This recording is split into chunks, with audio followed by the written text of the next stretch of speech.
Hello everyone, welcome to our YouTube channel JK latest info. तो यहाँ पर आज आपको मैं J and K police, Jammu Kashmir police की बात करूँ, जो कांस्टेबल का एग्ज़ाम हुआ था 2017-18 में, वो सॉल्व करवाने जा रहा हूँ, क्योंकि इसके बारे में वोटिंग भी करवा चुका हूँ और मैक्सिमम स्टूडेंट ऐसे हैं जिनका भी जेकेपी का एग्ज़ाम होने जा रहा है। हम बॉर्डर बटालियन की जब बात करते हैं तो आप सभी की ये काम आने वाला है।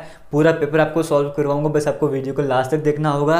और वो स्टूडेंट जो यहाँ पे जेके एसएसबी क्लास 4 की प्रिपरेशन कर रहे थे हमारे चैनल से, उनको बताना चाहूँगा आपको ये पेपर पूरा का पूरा सॉल्व करना है। जैसे मैं क्वेश्चन आपको बता रहा हूँ आपको भी साथ में सॉल्व करते जाना है, ठीक है? तभी आपको पता लगेगा आपकी प्रिपरेशन किस लेवल तक है। ये जो लेवल है ना क्वेश्चन का, ये तो आपको आने ही चाहिए। सभी के सभी क्वेश्चन, जितने भी क्वेश्चन है ना, आपको सभी के आंसर पता होने चाहिए, ठीक है? तो वन बाय वन हम स्टार्ट करेंगे और थोड़ा सा और टाइम लेके मैं बताना चाहूँगा जो स्टूडेंट्स यहाँ पर पहली बार हमारे चैनल पर आ रहे हैं, जेकेपी का ये एग्ज़ाम देखना चाहते हैं किस तरह का एग्जाम होता है, उनको मैं बताना चाहूँगा अगर आप प्रिपरेशन करना चाहते हो, जेके एसएसबी क्लास 4 की जो प्लेलिस्ट है वो वाली वीडियोस जाके आप जरूर देखें, आपके काम आने वाली हैं। जेके जो पुलिस की अगर हम बात करें, जेके एसएसबी क्लास 4 की जो मैथमेटिक्स के वीडियोस हैं उनका सिर्फ एक या दो पार्ट आप देख लोगे तो भी आपके लिए इनफ है, सभी पार्ट्स देखने की आपको जरूरत नहीं है। स्टार्ट करते हैं। फर्स्ट क्वेश्चन आपके सामने स्क्रीन में है। यहाँ पर पूछा गया था व्हाट कॉजेज मैक्सिमम पोल्यूशन। देखो 100 मार्क्स का, 100 मार्क्स का आपका पेपर था, 2 घंटे का आपके पास टाइम था और क्वेश्चन देखो क्या लेवल का रहा था, आपको समझ आ जाएगा। फर्स्ट क्वेश्चन है व्हाट कॉजेज मैक्सिमम पोल्यूशन। आपके सामने कई सारे यहाँ पे कार्बन डाइऑक्साइड है, ऑक्सीजन है, नाइट्रोजन है और कार्बन मोनोऑक्साइड है। इन सभी में से ज़्यादा पोल्यूशन किसकी वजह से होता है, क्या होता है? तो कार्बन मोनोऑक्साइड की वजह से होता है। ऑप्शन नंबर डी आपको करेक्ट आंसर हो जाएगा, ठीक है? आगे चलते हैं, सेकंड क्वेश्चन की बात करते हैं। कहा गया which one of this medicine is used for treating acidity. Acidity की ट्रीटमेंट के लिए इनमें से किसे यूज करा जाता है? तो एंटासिड को यूज करा जाता है। ऑप्शन नंबर सी यहाँ पर आपको करेक्ट हो जाएगा, ठीक है? तो आपको अपने आप समझ जाएगा जनरल साइंस का पेपर किस लेवल का रहता है, इंग्लिश को किस लेवल का रहता है, मैथमेटिक्स का कैसा रहता है और आपको किस एरिया पे फोकस करना है। आगे चलते हैं। ये 2017-18 वाला पेपर है। जेब्रा लाइंस जो है वो किसके लिए बनी होती हैं? मतलब सभी क्वेश्चन आप देख रहे हो बिल्कुल बेसिक लेवल के क्वेश्चन हैं। जेब्रा लेवल किसके लिए बनी होती हैं? ऑप्शन के सारे आपके सामने हैं। तो पेडेस्ट्रियन क्रॉसिंग के लिए बनी होती है ना, जो पैदल चलते हैं उनकी क्रॉसिंग के लिए बनी होती है ना जनरली। तो ऑप्शन नंबर बी यहाँ पे करेक्ट हो जाएगा। आगे चलते हैं। Function of kidney. किडनी का क्या फंक्शन है? अगर आप सीएचएसएल की प्रिपरेशन करोगे ऐसे एग्जाम के, तो वहाँ पे किडनी के बारे में पूरा पढ़ोगे। जेके एसएसबी क्लास 4 के बारे में प्रिपरेशन करोगे, वहाँ पे भी इतने ही पढ़ोगे किडनी हाँ है क्या, क्या फंक्शन होते हैं, क्या मेन पार्ट्स हैं, बस इनफ है। यहाँ पर भी वैसे क्वेश्चन पूछा गया है कि फंक्शन क्या है किडनी का? रेस्पिरेशन है क्या, ट्रांसपोर्टेशन, न्यूट्रिशन, एक्सक्रीशन। एक्सक्रीशन है ना, ऑप्शन नंबर डी करेक्ट हो जाएगा। जो हमारे बॉडी में नाइट्रोजन जैसे वेस्ट होते हैं उन्हें बाहर निकालने का काम करता है, तो इसका मतलब एक्सक्रीशन यहाँ पे करेक्ट आंसर हो जाएगा। ऑप्शन नंबर डी सही हो जाएगा। आगे चलते हैं। Insulin is used in treatment of. Insulin की बात करें, किसके ट्रीटमेंट किसको यूज करा जाता है? डायबिटीज के लिए करा जाता है, तो ऑप्शन नंबर ए करेक्ट हो जाएगा, ठीक है? ये बेसिक से कंसेप्ट है जो आपको पता होने चाहिए, बेसिक क्वेश्चन से, इससे ज्यादा बेसिक कुछ नहीं बनने वाला। आगे चलते हैं, नेक्स्ट क्वेश्चन की बात करते हैं। Oxygen in human body is transported by. जो हमारी ह्यूमन बॉडी की बात करें, जो ऑक्सीजन जो जाती है एक जगह से दूसरी जगह, वो किसकी हेल्प से जाती है? ब्लड की हेल्प से जाएगी ना, तो ऑप्शन नंबर बी करेक्ट हो जाएगा। क्लियर हो गया? Blood pressure is measured by. Blood pressure को किसे मेजर करते हैं? तो स्फैग्मोमैनोमीटर से पढ़ते हैं। ऑप्शन नंबर सी यहाँ पे करेक्ट हो जाएगा। ऐसे क्वेश्चन हम कई बार अपने सीरीज में डिस्कस भी कर चुके हैं। आगे चलते हैं। Which is the correct statement below. कई सारी स्टेटमेंट आपके सामने स्क्रीन में है, मैं थोड़ा सा साइड हो जाता हूँ। आपके सामने कई सारी स्टेटमेंट है, आपको बताना है कौन सी स्टेटमेंट यहाँ पर सही है। पहले में कहा गया, देखो मैं आपको डायरेक्ट जो सही आंसर है वो बता देता हूँ। The force with which the earth attracts all object towards it is called gravitational force. ये स्टेटमेंट सही है कि वो फोर्स जिससे अर्थ जो जितनी भी चीज़ों को अपनी तरफ अट्रैक्ट कर रही है उसे ग्रेविटेशनल फोर्स कहते हैं। तो ये स्टेटमेंट सही है, ऑप्शन नंबर यहाँ पे करेक्ट हो जाएगा। आगे चलते हैं, नेक्स्ट क्वेश्चन की हम बात कर लेते हैं। A dash is the smallest structural and functional unit of life. इनमें से क्या ऐसा है जो कि स्मॉलेस्ट भी है, स्ट्रक्चरल भी है और फंक्शनल यूनिट है? अगर हम बात करें लाइफ की तो वो क्या है? जब हम सेल के बारे में पढ़ते हैं, सेल का चैप्टर पढ़ते हैं, तो पहली लाइन ही ये पढ़ते हैं। आपसे वो पहली लाइन से क्वेश्चन पूछ लिया है, सेल की डेफिनेशन पूछ लिया है। ऑप्शन नंबर डी करेक्ट हो जाएगा। माइक्रोस्कोप क्या है? ऑप्शन कई सारे हैं आपके सामने। तो माइक्रोस्कोप इनमें से क्या है? An instrument to view small objects by magnifying them. यही हो जाएगा ना, ऑप्शन नंबर डी या ऑप्शन नंबर ए यहाँ पे करेक्ट हो जाएगा। मतलब एक ऐसा इंस्ट्रूमेंट जिसकी हेल्प छोटी छोटी चीज़ों को बड़ा करके देखते हैं, वही माइक्रोस्कोप है ना, स्कूल में यूज़ करा करते थे। आगे चलते हैं। इलेक्ट्रोप्लेटिंग की बात करें, ये किसको सेव करता है? इलेक्ट्रोप्लेटिंग जो प्रोसेस है उसकी हेल्प से क्या होता है? मेटल को सेव करता है कोरोजन से, प्लास्टिक को मेल्ट होने से सेव करता है, क्लॉथ को आयरनिंग होने से सेव करता है, या फिर इनमें से कुछ भी नहीं। तो इलेक्ट्रोप्लेटिंग की बात करें, मेटल को कोरोजन से बचाता है। ऑप्शन नंबर ए यहाँ पे करेक्ट हो जाएगा। इतना आप सभी को क्लियर हो गया। आगे बढ़ते हैं, नेक्स्ट क्वेश्चन की बात करते हैं। क्वेश्चन नंबर 12 की बात कर लेते हैं। अब आपसे पूछा गया है forest provide which of the following to local people. Forest की बात करें, वो लोकल पीपल को इनमें से क्या प्रोवाइड करते हैं? Fodder, herbs, fruits and nuts, मतलब चारा हो गया, हर्ब्स हो गया, फ्रूट वगैरह हो गया, या ऑल ऑफ द अबव। तो सभी के सभी प्रोवाइड करते हैं ना, तो ऑप्शन नंबर डी यहाँ पे करेक्ट हो जाएगा। क्लियर हो गया। आगे बढ़ते हैं, नेक्स्ट क्वेश्चन की बात करते हैं। अब पॉजिटिवली चार्ज्ड पार्टिकल, पहले मैं देख लूँ वीडियो चल भी रही है, रुकी हुई है? हाँ बिल्कुल वीडियो चल रही है। आगे चलते हैं। Positively charge particle that is present in the nucleus of every atom is. हर एक एटम की बात करें, उसका न्यूक्लियस होता है, इलेक्ट्रॉन, प्रोटॉन, न्यूट्रॉन होता है ना। तो यहाँ पे पूछा गया है जो पॉजिटिवली चार्ज पार्टिकल होते हैं उस न्यूक्लियस के अंदर जो पॉजिटिव एलिमेंट्स होते हैं उन्हें क्या बोलते हैं? उन्हें प्रोटॉन कहा जाता है। ऑप्शन नंबर सी यहाँ पे करेक्ट हो जाएगा। आगे चलते हैं। बॉटनी जो किसकी स्टडी आपसे ये पूछा गया है?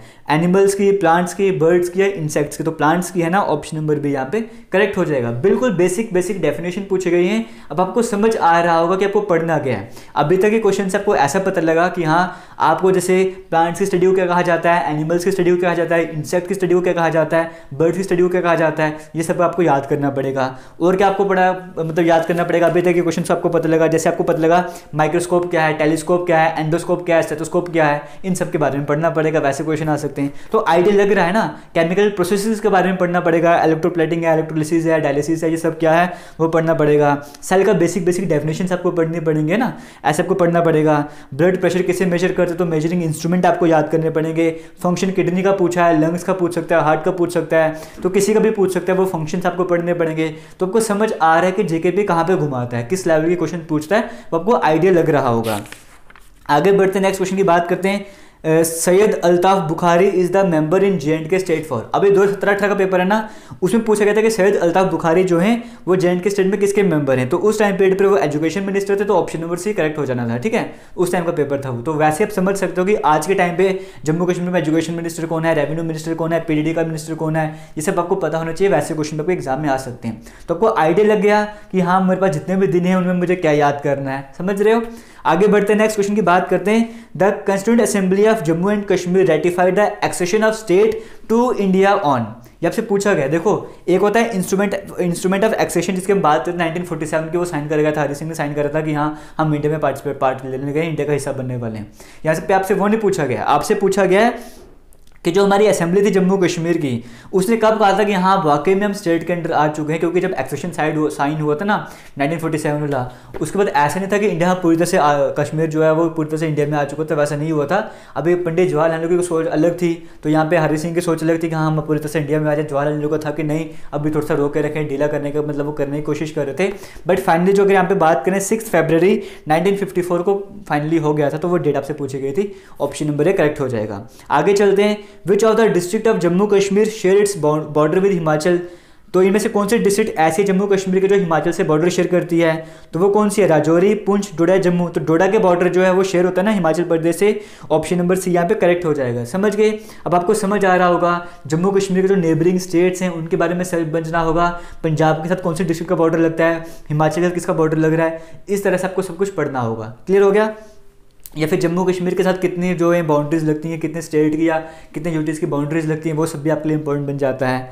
आगे चलते हैं। ये मैं आपको बता रहा हूँ किस तरह के पेपर में क्वेश्चन आए थे और एक्सपेक्टेड क्वेश्चन की आपको क्या पढ़ना है वो मैं आपको बता रहा हूँ। अगर आपको वीडियो अच्छी लग रही है तो वीडियो जितना शेयर कर सकते हो उतना ज़रूर शेयर करना, हम आपके लिए और भी कुछ ना कुछ लाते रहेंगे। आगे बढ़ते हैं, नेक्स्ट क्वेश्चन की बात करते हैं। The largest district in terms of area in JNK state. ये उस टाइम पीरियड की बात कर गई है। उस टाइम पीरियड में जो लार्जेस्ट डिस्ट्रिक्ट थी जम्मू कश्मीर में वो कौन सी थी? तो इन चार में से लेह थी। ऑप्शन नंबर बी करेक्ट हो जाना है। हम उस टाइम पीरियड की बात कर रहे हैं जब ये पेपर आया था। गेटवे ऑफ जम्मू कश्मीर कौन सा है? लखनपुर है। ऑप्शन नंबर ए करेक्ट हो जाएगा। विच of the following soils is suitable for growing saffron. Saffron के लिए कौन सी सॉइल में से बेटर रहती है? तो करेवा सॉइल जो है ना वो सैफरन की एक पर्टिकुलर एक टाइप रहती है, उसके लिए फेमस है। तो करेवा ऑप्शन नंबर सी यहाँ पे करेक्ट हो जाएगा। तो जम्मू कश्मीर में जो भी चीज़ें हैं उसके लिए कौन सी सॉइल वगैरह चाहिए, वो कौन से उसके लिए कंडीशंस, क्लाइमेटिक कंडीशंस क्या होने चाहिए, वो आपको पढ़ना पड़ेगा। सब कुछ नोट डाउन करते जाओ जो आपको बोल रहा हूँ। मैं आपको बता रहा हूँ पेपर में क्वेश्चन ऐसे आपसे कैसे पूछ सकता है, वो नोट डाउन करते जाओ और सब याद करना स्टार्ट करो, तो आपको एग्जाम आराम से क्लियर हो जाएगा।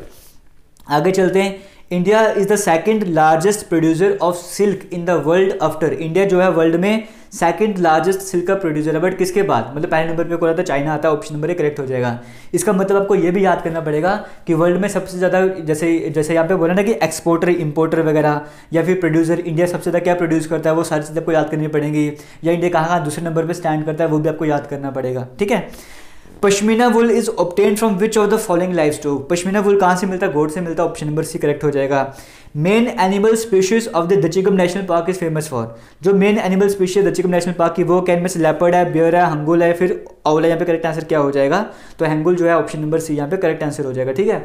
तो कौन सी नेशनल पार्क जो किसके लिए फेमस है जम्मू कश्मीर की, वो भी आपको पता होना चाहिए। Which of the following places in the state of JNK doesn't have a civil airport, इनमें से कौन सी ऐसी प्लेस है जम्मू कश्मीर के जिसका सिविल एयरपोर्ट नहीं था, तो यहाँ पे कौन सी थी, जम्मू, श्रीनगर, लेह, फिर कारगिल, तो कारगिल यहाँ पर जो ऑप्शन नंबर डी करेक्ट हो जाएगा। आगे बढ़ते हैं, थोड़ा स्पीड से भी बढ़ रहा हूँ मैं यहाँ पे, आगे बढ़ते हैं नेक्स्ट क्वेश्चन की बात करते हैं। जिसको अगर लग रहा है कि ज़्यादा स्पीड है वो वीडियो की स्पीड को कम भी कर सकता है यूट्यूब में, ठीक है, तो वो एक बार कर लेना। और अगर ऑफलाइन वीडियो देख रहे हो डाउनलोड करने के बाद तो VLC में भी ऑप्शन रहता है स्पीड कम करने का। आगे बढ़ते हैं, द वर्ड गुल means flower in which of the following languages, गुल का मतलब फ्लावर होता है, बट कौन सी लैंग्वेज में होता है, तो पर्शियन में होता है, ऑप्शन नंबर डी करेक्ट हो जाएगा। हेड क्वार्टर कहाँ पर है, UNO के, तो मतलब UNO के, यूनेस्को के, UNDP के, समझ लो WHO के, इस तरह के जो भी फेमस है ना उनके हेड क्वार्टर भी आपको पता होने चाहिए कि इनके हेड क्वार्टर कहाँ पर है। सॉरी, क्लियर हो गया। आगे चलते हैं, नेक्स्ट क्वेश्चन की बात करते हैं। Which of the following mark the end of the winter season, इनमें से क्या है जो कि आपको बताता है कि विंटर सीजन का एंड होने वाला है, तो वो लोहड़ी है, होली है, मुहर्रम है, या फिर इनमें से कोई भी नहीं, तो लोहड़ी से आपको पता लगता है कि विंटर सीजन का यहाँ पर एंड होने लगा है। आगे चलते हैं, नेक्स्ट क्वेश्चन की बात करते हैं। Which of the following is known as father of Kashmiri ghazal, इनमें से कौन है जिन्हें कश्मीरी गजल का फादर कहा जाता है, तो रसूल मीर हो जाएंगे, ऑप्शन नंबर सी यहाँ पे करेक्ट आंसर हो जाएगा। आगे बढ़ते हैं, नेक्स्ट क्वेश्चन की बात करते हैं। State of JNK has dash number of district, उस टाइम पे क्वेश्चन पूछा गया था कि जम्मू कश्मीर स्टेट में कितने डिस्ट्रिक्ट हैं, तो उस टाइम पे 22 थी, तो ऑप्शन नंबर बी करेक्ट हो गया था। आज के टाइम पे 20 हैं। इतना क्लियर हो गया, तो समझ रहे हो ना कि मेन फोकस थोड़ा जम्मू कश्मीर में हो रहा है और बाकी किस तरह के क्वेश्चन पूछे जाएंगे वो मैं आपको स्टार्टिंग में बता चुका हूँ। आगे बढ़ते हैं, भाई मैथ का लेवल भी देखना कैसा रहता है यहाँ पर। नेक्स्ट क्वेश्चन की बात करें, स्टेट ऑफ JNK में हमारे जम्मू कश्मीर की बात करें, कितने लोकसभा कंस्टिट्यूंसी यहाँ पर है, 6 हैं, ऑप्शन नंबर सी करेक्ट हो जाएगा। State of JNK Jammu Kashmir state का कैसा लेजिस्लेचर है, बाई कैमरल था उस टाइम पीरियड पे जब ये पेपर आया था, बट आज के टाइम की बात करें यूनिकैमरल बन चुका है, ठीक है। तो उस टाइम पे बाई कैमरल था, उस टाइम के according option number B correct हो गया था। Director general of police of the state, हाँ उस टाइम पीरियड पे डायरेक्टर जनरल कौन थे पुलिस के जम्मू कश्मीर की बात करें तो SP वेद थे, ऑप्शन नंबर ए करेक्ट हो जाएगा। आप मुझे कमेंट सेक्शन में कमेंट करके बताओ आज के टाइम पे डायरेक्टर जनरल कौन है पुलिस के हमारे जम्मू कश्मीर के, आपने वीडियो में कमेंट सेक्शन में कमेंट करके बताना है, ठीक है। तो मतलब आपको मैंने बताया ना कि जम्मू कश्मीर में कौन क्या है प्रेजेंट में, वो सब आपको पता होना चाहिए। क्लियर हो गया। जो होता है ना फेमस पर्सनैलिटीज, वो इसी तरह के क्वेश्चन आते हैं, ज़्यादा डीप में नहीं आते हैं। फ्लोरिकल्चर किसे डील करता है, फ्रूट्स, वेजिटेबल्स, फ्लोर या फिर मिल्क, तो फिर फ्लोरिकल्चर की बात की जा रही है, ऑप्शन नंबर सी फ्लोर्स यहाँ पे करेक्ट हो जाएगा। फ्लोरी फ्लोर एक तरह से राइम कर सकते हो, तो वहाँ से आपको समझ आ जाएगा। आपको बताना किसके स्टडी को क्या कहते हैं वो सब भी आपको पता होना चाहिए। देखो 2 से 3 क्वेश्चन आ चुके हैं। आगे बढ़ते हैं, SDRF की फुल फॉर्म क्या है, NDRF की फुल फॉर्म क्या है, WTO की फुल फॉर्म क्या है, WHO की फुल फॉर्म क्या है, इस तरह की बेसिक फुल फॉर्म भी आपको पता होनी चाहिए। SDRF की फुल फॉर्म यहाँ पर क्या है, state disaster response force, option number A correct हो जाएगा। Double hump camel is found in the district of, double hump camel की बात करें वो कौन से डिस्ट्रिक्ट में मिलता है, ऑप्शन नंबर डी लेह में मिल जाता है।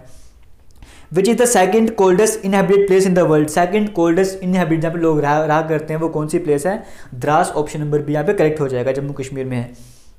आगे चलते हैं, विच इज द लीस्ट, उस टाइम के अकॉर्डिंग बता रहा हूँ जम्मू कश्मीर में, ठीक है। Which is the least populace district of Jammu and Kashmir state, अब यहाँ पे उस टाइम के अकॉर्डिंग बात करें तो लीस्ट पॉपुलस, क्योंकि कारगिल ले भी इंडिया में आ रहा था ना, जम्मू कश्मीर में आ रहा था, तो लीस्ट पॉपुलस डिस्ट्रिक्ट कौन सी है जम्मू कश्मीर स्टेट की, तो वो आपको बताना था यहाँ पर, तो कारगिल हो जाएगा, ऑप्शन नंबर बी यहाँ पे करेक्ट आंसर हो जाएगा। आगे बढ़ते हैं, which of the following is the largest mode of transportation in JNK, JNK में इनमें से कौन से जो है ज़्यादा ट्रांसपोर्टेशन का मोड है, मतलब ट्रांसपोर्ट किसके जरिए ज़्यादा किया जाता है, तो रिवर वगैरह तो यहाँ पे है नहीं, वाटर का भी इतना नहीं है, एयर का भी नहीं, रेल का भी नहीं, ज़्यादा रोड के थ्रू करा जाता है, तो ऑप्शन नंबर करेक्ट हो जाएगा। जलियांवाला बाग कहाँ पर है, अमृतसर में है, ऑप्शन नंबर बी यहाँ पे करेक्ट हो जाएगा। रोलेक्ट एक्ट पास करा गया था या फिर पूना पैक्ट हुआ था या चोरी चोरी इंसिडेंट हुआ था महात्मा गांधी के टाइम पे, वो कहाँ पर है, इस तरह के क्वेश्चन आपसे पूछे जा सकते हैं, ठीक है, जो किसी ना किसी मतलब जो है ना वो इससे इंसिडेंट से रिलेटेड होंगे। जाएंगे। एमएनसी की फुल फॉर्म क्या है, आपको ऑलरेडी बता दिए, मेन फुल फॉर्म आपको पता होनी चाहिए। एमएनसी क्या होता है, मल्टीनेशनल कंपनी भी है, मल्टीनेशनल कॉर्पोरेशन भी है, इसका मतलब option number C, both A and B यहाँ पे करेक्ट आंसर हो जाएगा। Who led the civil disobedience movement in India, India में सिविल डिसोबीडियंस मूवमेंट किसने स्टार्ट करी थी, महात्मा गांधी जी ने स्टार्ट करी थी। यहाँ से आपको समझ आ रहा है कि हिस्ट्री में जो क्वेश्चन पूछे जा रहे हैं वो मॉडर्न इंडिया से पूछे जा रहे हैं, मतलब आपके लिए मॉडर्न इंडियन हिस्ट्री इंपॉर्टेंट बन जाती है, उसका जो भी मेन है वो आपको पढ़ना पड़ेगा। इतना क्लियर हो गया आप सभी को। आगे बढ़ते हैं। Who led the civil disobedience movement in, तो हो गया ना। डीपेस्ट लेक कौन सी जम्मू कश्मीर के, जम्मू कश्मीर की डीपेस्ट लेक कौन सी है, वो मनसबल लेक है, ऑप्शन नंबर डी यहाँ पे करेक्ट हो जाएगा। Who was the founder of Mughal dynasty in India, इनमें से कौन से जो मुगल डायनेस्टी के फाउंडर थे।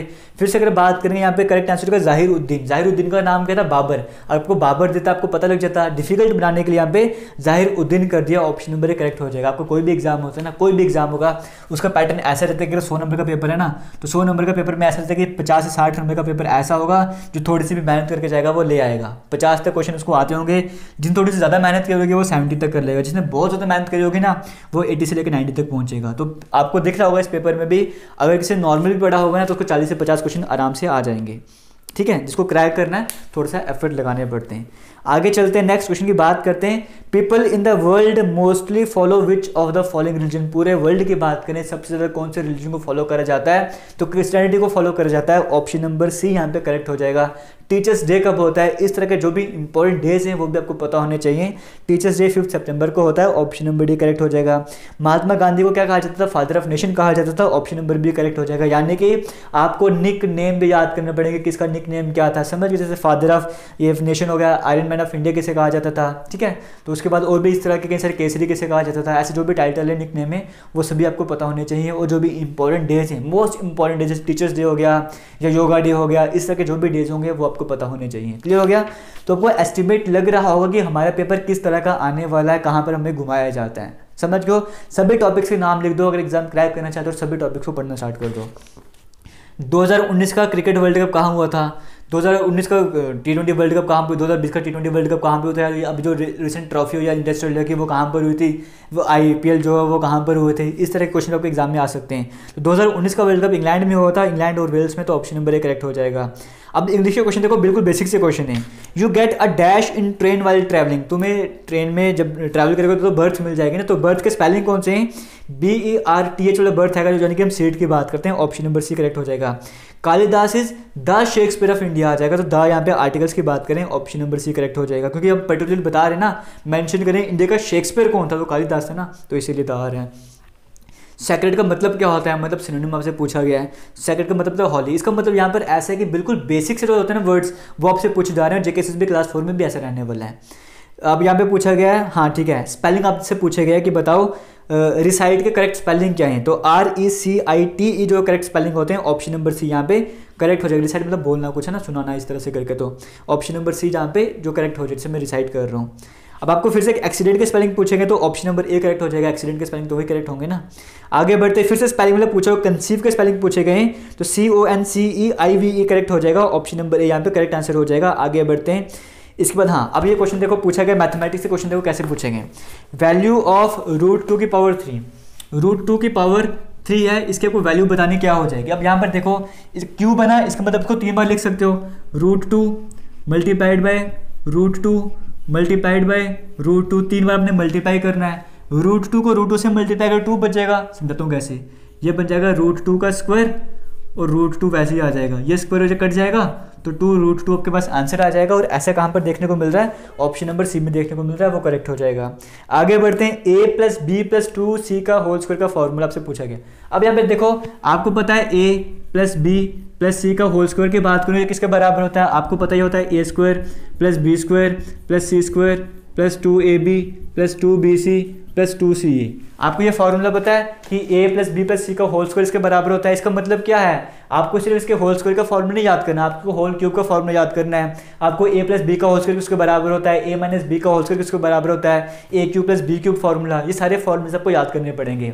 बट आपसे पूछा गया था A+B+2C का होल स्क्वायर पूछा गया था ना, आपसे पूछा गया था A+B+2C का होल स्क्वायर आपको ये बताना है। और मैं एक बार फिर से चेक करूंगा क्या वीडियो हमारी चल रही है, बिल्कुल चल रही है। अब आपको इसका होल स्क्वायर बताना है। अब आपको पता है इसका स्क्वायर क्या हो जाएगा, A² plus B square plus C square होता है ना, यहाँ पे आपको सी जो पूरी ये टर्म आ जाएगी सी, ठीक है। तो सी का स्क्वायर क्या हो जाएगा 4c का स्क्वायर, क्यों?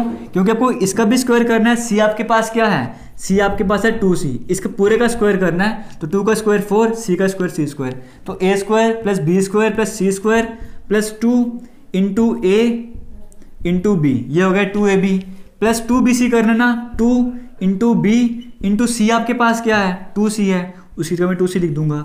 इस पूरे को सॉल्व करूंगा तो मेरे पास 4bc आ जाएगा, ठीक है, प्लस 2 इंटू सी इंटू ए, 2 इंटू सी मेरे पास क्या है, ये पूरा सी है मेरे पास, इंटू ए मेरे पास क्या है, ये वाली टर्म है। क्लियर हो गया? इसको सॉल्व करूँगा तो 4ca आ जाएगा। और आप ऐसा देखोगे, ऐसा आपको किसी भी ऑप्शन में नहीं देखने को मिलेगा, ऐसा आपको किसी भी ऑप्शन में नहीं देखने को मिल रहा जहाँ पे 4bc भी हो 4ca भी हो, इसका मतलब यहाँ पे नन ऑफ द अबव यहाँ पे करेक्ट आंसर हो जाएगा। आगे बढ़ते हैं, complementary angle of 60 degrees. Complementary angle क्या हो जाएगा 60 डिग्री का, कंप्लीमेंट्री एंगल मतलब सब 90 डिग्री होना चाहिए।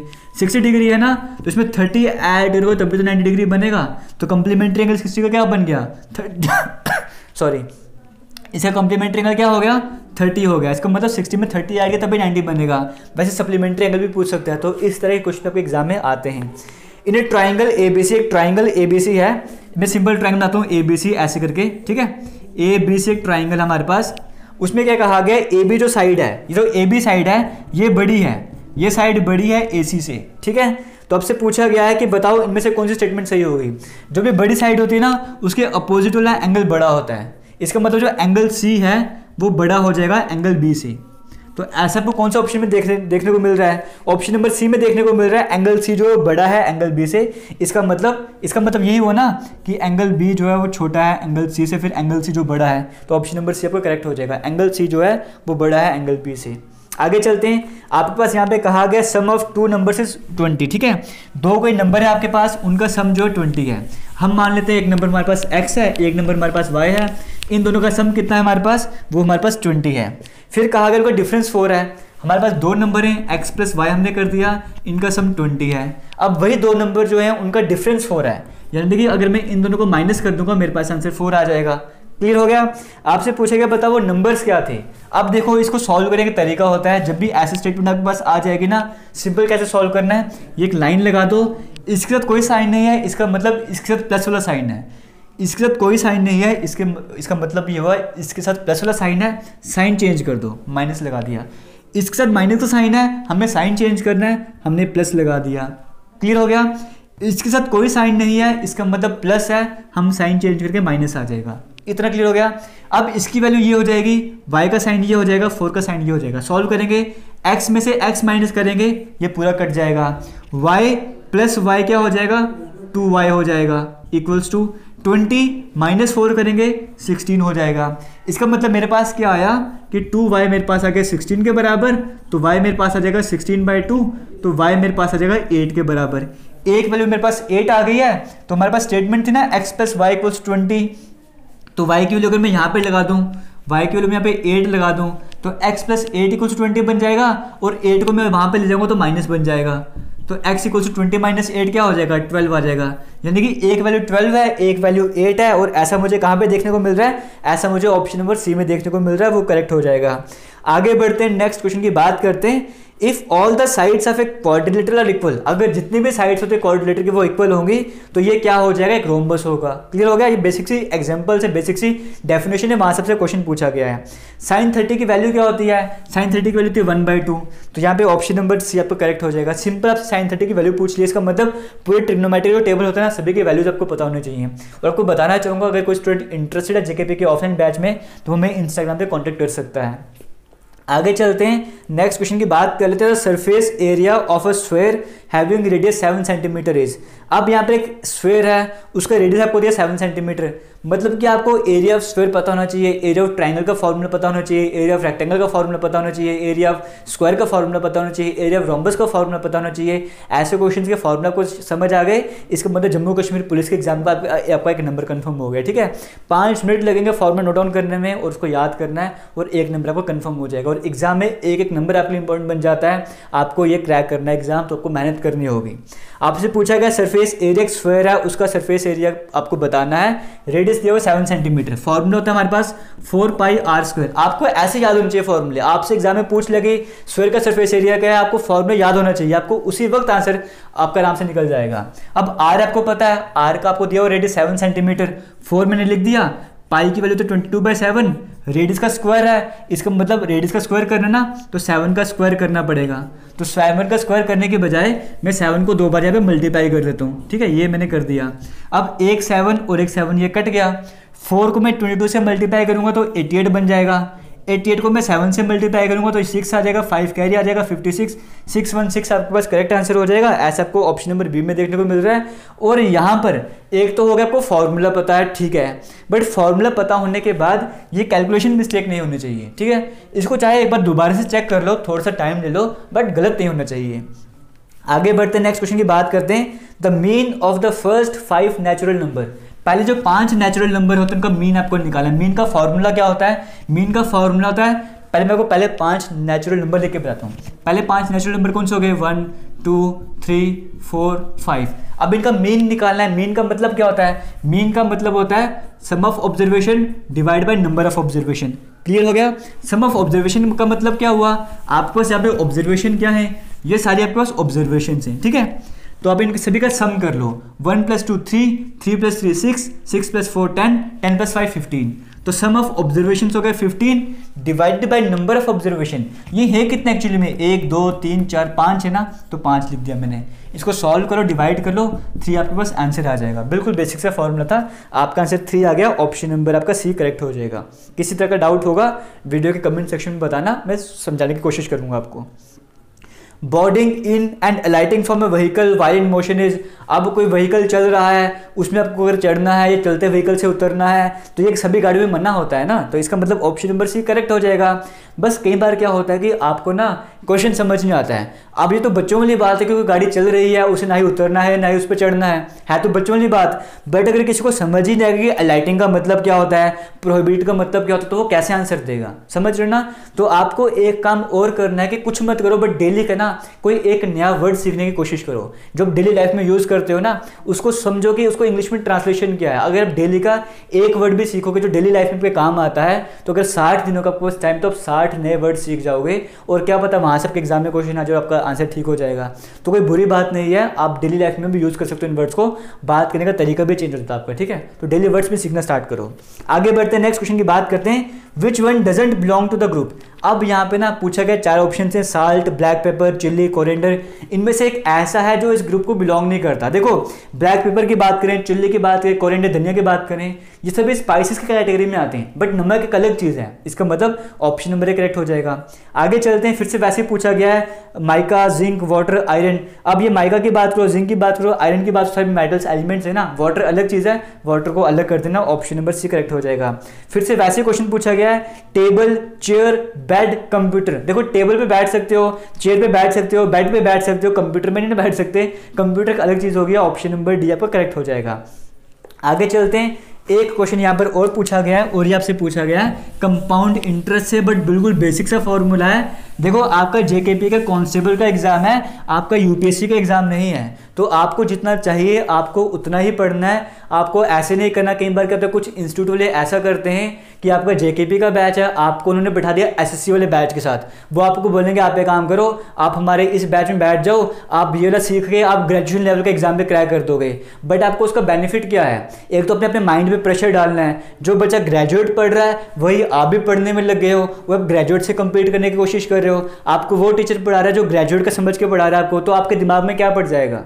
क्योंकि आप तो जेकेपी की प्रिपरेशन कर रहे हो ना, तो आपका जो बैच है वो जेकेपी वाला ही होना चाहिए। वहां पर उसी लेवल का पढ़ाया जो जेकेपी के एग्जाम में पूछा जाता है। थोड़ा सा लेवल हाई किया जाए, बट इतना भी हाई ना करा जाए कि आप जो एक सीजीएल वाले बच्चे से कंप्लीट कर रहे हो, जो बच्चा सीजीएल का पढ़ रहा है वही आप पढ़ रहे हो, वैसा भी नहीं होना चाहिए। स्पेशल बैच जेकेपी का ही होना चाहिए, तो बेनिफिट रहता है, ठीक है। अब जैसे मैंने आपको क्वेश्चन बताया ये वाला, ये बेसिक से क्वेश्चन है कंपाउंड इंटरेस्ट वाला। अब आप सीजीएल वाले बैच में बैठ जाओगे, सीएचएस वाले बैच में बैठ जाओगे, तो वहाँ पे तो बड़े डीप में लेवल में पढ़ाया जाएगा। आपका कॉन्फिडेंस ही ब्रेक हो जाएगा वहाँ पे जाके कि ऐसा भी क्वेश्चन आएगा, मैं कैसे करूँगा। वो चीज़ें भी दिमाग पे आती है ना, तो ज़्यादा बर्डन भी डालना है। जो आपके लिए इंपॉर्टेंट है वही पढ़ना है, और ये स्ट्रैटेजी तो एग्जाम क्रैक करने की। ठीक है, ज़्यादा भी नहीं कि मैं सब कुछ पढ़ लूँगा तो एग्जाम क्रैक करूँगा, वो काम भी नहीं करने।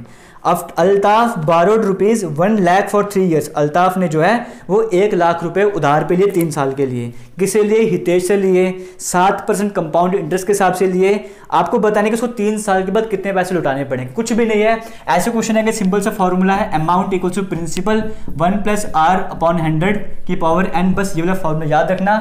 ये कितने उधार लिए थे उसने? 1 लाख रुपए उधार लिए ना, 1 लाख उधार लिया, 1 प्लस कितने रेट ऑफ इंटरेस्ट कितना था? 7% था, डिवाइड बाय 100, कितने सालों के लिए? 3 सालों के लिए था, एंड की जगह 3 लिख दो। कितना उधार लिया, रेट ऑफ इंटरेस्ट का था, टाइम कितना था, ये कर लो, बस इसको सॉल्व करना है। इसको एज इट इज़ रहने दो। ये 100, इसको कैसे सॉल्व करते हैं मैं आपको बता दूं, अगर किसी को नहीं पता होगा, इसको एज इट इज़ लिख दो। ये क्रॉस मल्टीप्लाई कर सकते हो, मतलब 100 को 1 से मल्टीप्लाई करो 100 आ जाएगा, 7 को 1 से मल्टीप्लाई करो 7 आ जाएगा, बीच में प्लस का साइन था, डिवाइड बाय इन दोनों को भी मल्टीप्लाई कर दो 100 हो जाएगा। इसको सॉल्व करो 107/100 आ जाएगा, ठीक है। मतलब ये पूरी टर्म को मैंने सॉल्व किया तो 107/100 आ गया, उसकी पावर 3 हो गया। अब इसको और सॉल्व करना चाहते हो, अब यहाँ पे देखो मैं यहाँ पे कर देता हूँ, ठीक है। ये 107 × 107 ऐसे हो जाएगा, इंटू 107 × 107, ठीक है। ऊपर तो ये आ जाएगा, डिवाइड बाय 100 की पावर 3 करोगे तो इसका मतलब क्या हो गया? 100 की पावर 3 है ना, इसका मतलब 6 0 आ जाएंगे हमारे पास। और ये टर्म हमारे पास एज इट इज़ थी, ये हमने एज इट इज़ लिख दी। ये 5 0 और 5 0 कट जाएंगे, बस आपने इसका क्यूब निकालना है। उसकी ट्रिक्स हम ऑलरेडी बता चुके हैं चैनल पर, आप जाके वीडियोस देख सकते हो, नहीं तो आप सिंपली मल्टीप्लाई भी कर सकते हो। मल्टीप्लाई मैं यहाँ पे नहीं करूँगा, टाइम वेस्ट होगा, ऑप्शन नंबर यहाँ पे करेक्ट हो जाएगा, आप चेक कर सकते हो। आगे चलते हैं। अब यहाँ पे आपसे बिल्कुल ईजी सा क्वेश्चन पूछा हुआ है, रीजनिंग का क्वेश्चन पूछा हुआ है, और रीजनिंग के ना ये बिल्कुल बेसिक लेवल के क्वेश्चन से, अगर आपको थोड़ा सा आइडिया होगा ना ये क्वेश्चन कैसे करते हैं तो आप कर लोगे। कई बार क्या होता है कि आप बोलते हो रीजनिंग बड़ी टफ है, मैथमेटिक्स बड़ा टफ है, मुझसे नहीं होगा, तो आप उसको ट्राई नहीं करते हो। आप उसको ट्राई नहीं करते हो, एक बार आप सिर्फ ट्राई कर लोगे ना तो आपको समझ जाएगा हाँ इस क्वेश्चन का लेवल क्या रहता है, और एग्जाम में आप कर भी पाओगे क्वेश्चन। अब जिसमें आपको क्वेश्चन करवा रहा हूँ, ठीक है। अब आपसे पूछा गया है, आपको 2 दिया हुआ है, फिर 1, फिर 1/2, फिर 1/4, आपसे पूछेगा बताओ यहाँ पर क्या आएगा। अब जो बच्चा ये क्वेश्चन देकर डर जाएगा कि यार ऐसे क्वेश्चन आएंगे मैं पेपर नहीं क्रैक कर पाऊंगा, तो उसे तो पेपर क्रैक होगा ही नहीं। बट जिसको लगता है कि हाँ ऐसे क्वेश्चन आ रहे हैं, एक बार मैं सीख के तो देख लेता हूँ, क्या पता पेपर में क्रैक हो जाए, एक बार ट्राई तो करता हूँ, ट्राई करने में क्या जाता है। अगर आपकी मेंटालिटी वैसे बनेगी तो एग्जाम तभी क्रैक होगा। अब आप बोलोगे यार चल मैं सीख लेता हूँ, सीखने में क्या जाता है, तो मैं आपको बता रहा हूँ ये 2 है और ये 1 है। 2 का 1 कैसे बन सकता है? 2 से आप 1 की तरफ आए तो कैसे आ सकते हो? इसका मतलब 2 का आधा किया हुआ है, 2 का हाफ किया हुआ है, तभी तो 1 तक आए। तो 2 का हाफ कर दिया 1 पर आ गए, यानी कि 2 को 1/2 से मल्टीप्लाई किया तो 1 आपके पास आंसर आ गया। आपको समझ आ गया, मतलब मैं टर्म को अगर आधा करूंगा तो मेरे पास नेक्स्ट टर्म आ जाया करेगी। आपके पास 1 है, यहाँ पे 1/2 है, मतलब 1 का आधा कैसे बन गया? इसका मतलब फिर से 1 को डिवाइड किया हुआ है, 1 का हाफ किया तभी तो ये हाफ बना हुआ है, समझ रहे हो ना। 2 का आधा किया 1 बन गया, 1 का आधा करके तो आधा ही बनेगा ना, 1/2 बनेगा, ठीक है। अब 1/2 को और हाफ कर लेते हैं, 1/2 को और हाफ करेंगे, 1/2 से मल्टीप्लाई करेंगे 1/4 आ गया। इसको और हाफ करना है, 1/4 को 1/2 से मल्टीप्लाई करना पड़ेगा तो 1/8 आ जाएगा, और 1/8 कहाँ पर आ रहा है? ऑप्शन नंबर बी यहाँ पे करेक्ट आंसर हो जाएगा। हो सकता है अभी भी कुछ स्टूडेंट को डाउट होगा कि ये मैं हाफ क्या करूँ वगैरह, वो क्या करूँ। अगर ऐसे भी डाउट वगैरह आपको हैं, आपने मुझे कमेंट सेक्शन में बताना है, ठीक है। आगे चलते हैं, नेक्स्ट क्वेश्चन की बात करते हैं। यहाँ पर पे आपसे एंटोनिम्स सिनोनिम्स पूछे हुए हैं। अब एंटोनिम सिनोनिम आपको फिर से बताना चाहूँगा, जैसे मैंने आपको कहा ना डेली के कुछ वर्ड सीखना स्टार्ट करो तभी काम बनेगा। ब्लीक का एंटोनिम क्या होता है? एंटोनिम मतलब अपोजिट मीनिंग में आपको वर्ड बताना है, तो ब्लीक का जो एंटोनिम होता है वो ब्राइट रहता है, ऑप्शन नंबर ए यहाँ पे करेक्ट हो जाएगा, ठीक है। ब्राइट मतलब जो सही हो, ब्लीक मतलब क्या हो, जो डल टाइप का रहता है ना, तो ब्राइट इसका हो जाएगा एंटोनियम। फिर आपको कंसीड का एंटोनियम बताना है। कंसीड का मतलब क्या होता है? एलो करना, एग्री करना, ये होता है कंसीड का मतलब। आपको उसका उल्टा बताना है, उसका अपोजिट मीनिंग बताना है, तो डिनाई हो जाएगा ना, ऑप्शन नंबर बी यहाँ पे करेक्ट हो जाएगा। आगे बढ़ेंगे, नेक्स्ट क्वेश्चन की बात कर लेते हैं। ऑब्वियस, ऑब्वियस का अपोजिट मीनिंग क्या हो जाएगा? ऑब्सक्योर हो जाएगा, ठीक है। तो ऑब्वियस हो गया ना, जो ऑब्वियस से बात है कि हाँ होना ही होना है, तो ऑब्सक्योर क्या होगा? जो कि इसका सही मतलब गारंटी ना कि होगा या नहीं होगा, तो ऑब्सक्योर इसका एंटोनिम हो जाएगा। स्पेंड होता है ना खर्च करना, उसका अपोजिट मीनिंग क्या हो जाएगा? अर्न करना, ऑप्शन नंबर ए करेक्ट हो जाएगा। फिर से एक सीरीज आ गई है, आपको पहचानना है। सीरीज में आपको क्या दिया हुआ है? 36। थोड़ा सा मैं फास्ट चल रहा हूँ, उसका रीज़न है कि वीडियो ज़्यादा बड़ी ना बन जाए, ठीक है। वीडियो ज़्यादा बड़ी नहीं बननी चाहिए, थोड़ा सा फास्ट में मैं चल रहा हूँ। 36, फिर आपके पास 34, फिर है 30, फिर 28, फिर 24। नेक्स्ट नंबर क्या आएगा? देखो 2 का गैप है, 4 का गैप, 2 का गैप, 4 का गैप, फिर 2 का गैप आएगा, 22 आपके पास करेक्ट आंसर हो जाएगा, ऑप्शन नंबर भी करेक्ट हो जाएगा। इनमें से कौन सा जो फेमिनिन जेंडर है, मतलब फीमेल कैटेगरी कौन बिलोंग करता है? आंट, नीस, ग्रैंड मदर या फिर none all of the above. तो जितने भी सारे के सभी आंट की बात करो, ग्रैंड मदर की बात करो, नीस की बात करो, फीमेल कैटेगरी को बिलोंग करते हैं ना, ऑप्शन नंबर डी करेक्ट हो जाएगा। A person pretending to be someone else is called, एक ऐसा पर्सन जो कुछ और बनने की कोशिश कर रहा है तो उसे क्या कहते हैं? इम्पोस्टर कहते हैं, ऑप्शन नंबर ए करेक्ट हो जाएगा। Anything which destroys the effect of poison, ऐसी कोई भी चीज़ जो पॉइजन के इफेक्ट को डिस्ट्रॉय करते हैं उसे क्या कहते हैं? एंटीडोट कहते हैं। A tall order means, a tall order का मतलब क्या होता है? कोई difficult task, option number A correct हो जाएगा। आई नो हिम का पैसिव वॉइस बनाना है, he is known to me, ये करेक्ट आंसर हो जाएगा। अभी मैं आपको समझा नहीं सकता इसका क्यों बना, जिसको आइडिया पहले से होगा मैं उसको बता रहा हूँ, इसका जो करेक्ट आंसर हो जाएगा he is known to me हो जाएगा। कमेटी के सही स्पेलिंग क्या होंगे? इनमें से कई सारे ऑप्शन आपके सामने, सही आंसर जो जाए ऑप्शन नंबर ए जो सही स्पेलिंग हो जाएंगे। फर्स्ट वुमेन चीफ मिनिस्टर कौन थी जम्मू कश्मीर की? महबूबा मुफ्ती थी। FIR की फुल फॉर्म क्या होती है? First information report. ठीक है, समझ रहे हो ना किस तरह के क्वेश्चन आपके एग्जाम में आते हैं। आगे चलते हैं। अगर जम्मू कश्मीर की बात करें, जो डिस्ट्रिक्ट होती है, डिस्ट्रिक्ट की अगर हम बात करें, जम्मू कश्मीर पुलिस को कौन हेड करता है? इसका आंसर आपने मुझे बताना है कमेंट सेक्शन में। पुलिस लॉकअप किसके लिए होता है? अरेस्टिस के लिए होता है ना, इसको अरेस्ट उसको रखने के लिए। तो ये सिंपल सा क्वेश्चन था। फिर लेंस बनाने के लिए किसको नहीं यूज़ करा जाता? क्ले को नहीं यूज़ करा जाता। वाटर किसका कम्बिनेशन होता है? H2O फॉर्मूला होता है ना, हाइड्रोजन ऑक्सीजन का कम्बिनेशन है, ऑप्शन नंबर ए करेक्ट हो जाएगा। मोस्ट सबसे ज़्यादा सेंसिटिव पार्ट कौन सा था? रेटिना वाला, येलो स्पॉट होता है। इलेक्ट्रिक हीटर्स किसके बने होते हैं? उसकी वायर किसकी बनी होती है? नाइक्रोम की बनी होती है। कमर्शियल यूनिट क्या है इलेक्ट्रिकल एनर्जी की? किलोवाट आवर है। नेचुरल गैस में मोस्टली क्या होता है? मीथेन होती है। जम्मू कश्मीर में एजुकेशन कौन से लेवल तक फ्री जाती है? एलिमेंट्री लेवल तक, मतलब 8th क्लास तक आप कह सकते हो। लेटेस्ट फ्लड जब जम्मू कश्मीर में आए थे वो कब आए थे? हम उसके 2017-18 के हिसाब से बात कर रहे हैं, तो उस टाइम पीरियड के हिसाब से जो फ्लड आए थे वो 2014 पे आए थे, सितंबर के मंथ में स्टार्टिंग में आए थे। तब मैं कश्मीर से उस टाइम एक दिन पहले वहाँ से निकला था। तो 7 सितंबर 2014 यहाँ पे करेक्ट आंसर हो जाएगा। कौन से क्रिकेट प्लेयर ऐसे थे यहाँ पे जम्मू कश्मीर के जो इंटरनेशनल लेवल पे चले गए थे? परवेज रसूल, ऑप्शन नंबर ए करेक्ट हो जाएगा। उस टाइम की बात की जा रही है। इनमें से कौन जो ऐसे थे जो पहले कश्मीरी हिस्टोरियन थे? तो कल्हण थे ना, जम्मू कश्मीर की हिस्ट्री के पहले दिन मैंने आपको बताया था कल्हण के बारे में, ऑप्शन नंबर सी करेक्ट हो जाएगा। टुलिप गार्डन कहाँ पर है? श्रीनगर में है। कौन से रूलर ने इंस्ट्रूमेंट ऑफ एक्सेशन साइन करा था? महाराजा हरि सिंह ने साइन करा था, ऑप्शन नंबर डी करेक्ट हो जाएगा।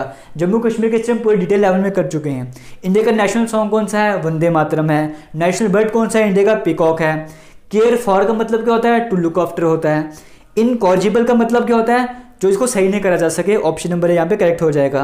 Last question, Ram died dash cholera, Ram died of cholera, यहाँ पे करेक्ट आंसर हो जाएगा। प्रीपोजिशन यहाँ पर है, इसकी एक वीडियो में ऑलरेडी बना चुके हैं। तो हो सकता है थोड़ी सी वीडियो फास्ट बना दी, आप उसकी स्पीड को स्लो कर सकते हो। मैं वीडियो को थोड़ा कम ड्यूरेशन रखना चाहता था। किसी भी तरह का डाउट होगा वीडियो के कमेंट सेक्शन में कमेंट करके जरूर पूछना।